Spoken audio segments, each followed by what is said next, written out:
And we'll begin with Mr. Centori, and this is the question. What do you think is the biggest problem created by the homeless in Ward 6, and what would you do to correct it? Mr. Centori? They're putting their own lives in jeopardy by standing out in the media, stepping between cars, and then if somebody does bump into a lawsuit, if there's no witnesses that have seen it, the not using proper facilities to relieve themselves, using buildings or wherever, the junk that they leave behind and they collect and they hoard it, then we have to send in, it cost us $10,000 for Walgreens, I think. 30 seconds, I'm sorry. It cost us $10,000 to haul away the trash that they left down. That's not counting the 2x4s, the plywood that they stole from the construction site. Thank you. Thank you. Mr. Mahatatsi? What was the question again? What do you think is the biggest problem created by the homeless in Ward 6, and what would you do to correct it? Well, other than the visual aspect of it, there could be crime, there could be assaults on civilians or citizens, but there's an underlying reason why people are homeless. It's not just people that are mentally ill. Normal people are getting out there now too, and it could be any one of us the next week, next month, next year.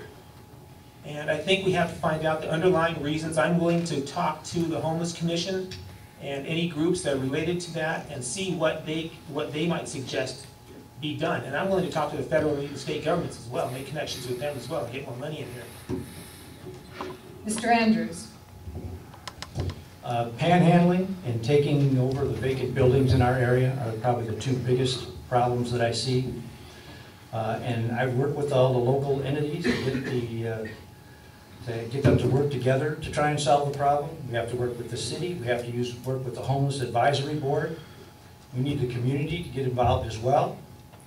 I was part of the group that brought all the entities here at one point about a couple months ago to discuss the homeless issue.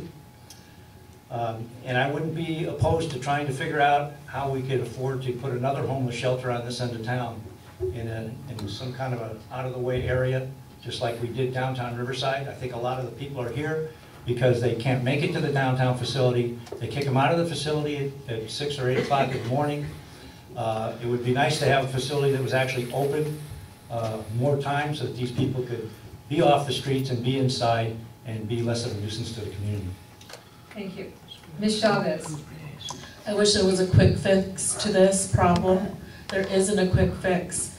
I wish we could immediately do emergency shelters, emergency facilities.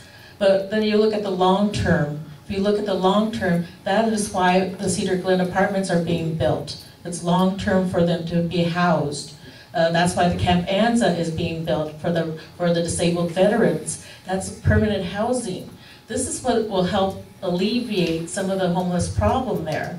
And as we go, we speak of long-term solutions instead of just quick fixes. And yes, it would be great to have another shelter on this side of the thing, but that's also a quick fix. We've got to look at the long term of how to deal with it. And I think the housing is the best thing to do. Mr. Perry?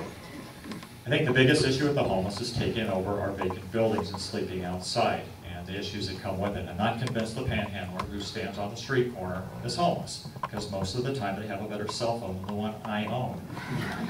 But we need to promote, in a better manner, the Ending Homeless program and the Hewlin Center that's downtown. There are services that are available there for them. There's health care, there's mental health, there's places for them to sleep, there's showers for them to use, there's vouchers in order to get them there. At some point, we may have to consider having a shelter on this side of town. It brings up two issues. One, how to fund it, and two, do you want it in your backyard? But we need to give this an opportunity to work. We have the street outreach team that comes out and works with these individuals, but I think we need to give the Ending Homeless program where you can actually give them a reference card for referrals, and if you want to donate money to the homeless, you can donate it to the Hewlin Center where it'll go for its proper use. Thank you. Mr. Allen? Thank you. I've been dealing with this for the last 20 years, the homeless issue, and I've watched it from the prostitution issue, and it's really not a homeless issue, it's a chronic, I call it a chronic dirtbag issue. If these people wanted help, we have the Hewlin Place come down, and they're not interested in going and finding a place to live. They're not looking for help, they want to be on the street here. And yeah, it's a problem with what they do to some of the commercial buildings and treating it like their personal sewer. The biggest thing we can do is to educate the people not to give them any money, so then hopefully they'll just go away.